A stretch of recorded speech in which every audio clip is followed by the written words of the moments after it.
There's a lot of confusion about what transgender actually is and the differences between sex and gender identity. Sex is assigned at birth and it references your physical characteristics, your hormones, your chromosomes. Gender identity is internal, it's psychological, and it's how you identify, whether as a man, a woman, or somewhere in between on the gender spectrum. People also get confused about sexual orientation and gender expression. Sexual orientation is who you are physically, emotionally, and romantically attracted to, while gender expression is about how you present yourself to the world, your clothes, your voice, your mannerisms. National media tends to focus on really hot-button issues like whether trans people should be allowed in the bathroom with which they identify.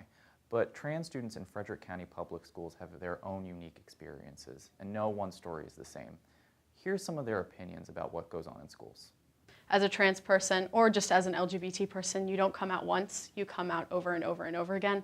So I came out to my parents, but then I had to come out to every single person at school, every single teacher, etc. So it's a process. There's this weird narrative that I was born in the wrong body. So for explanation purposes, it works.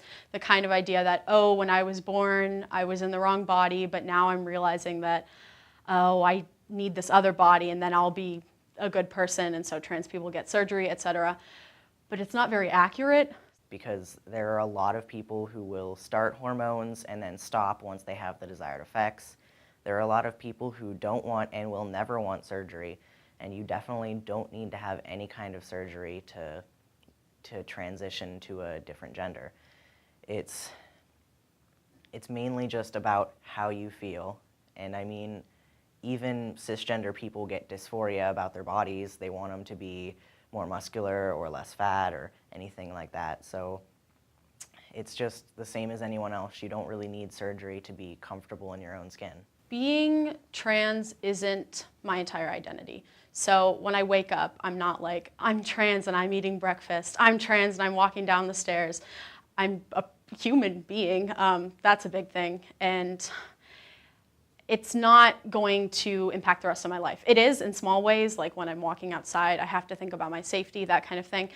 But my career isn't going to be about me being trans, and it shouldn't be, because being trans is just such a small thing sometimes. Like, it's like the color of your hair.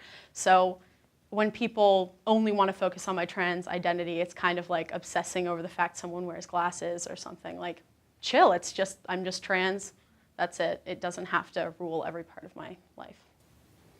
What advice would you give to Frederick County Public Schools about accommodating trans students?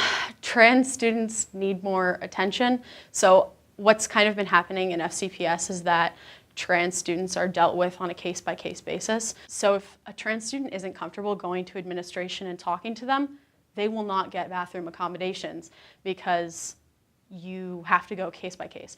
So what FCPS needs is policy, maybe a better stance on the trans community, because what happens is that every trans student has to advocate for themselves, and that's exhausting as a student, but it's also just not effective. So what FCPS needs to do is just develop a standard. In my opinion, they could definitely be more discreet about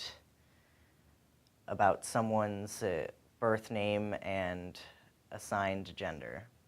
There are a lot of times when a substitute teacher would come in and would call a student by their birth name and essentially out them to the entire class.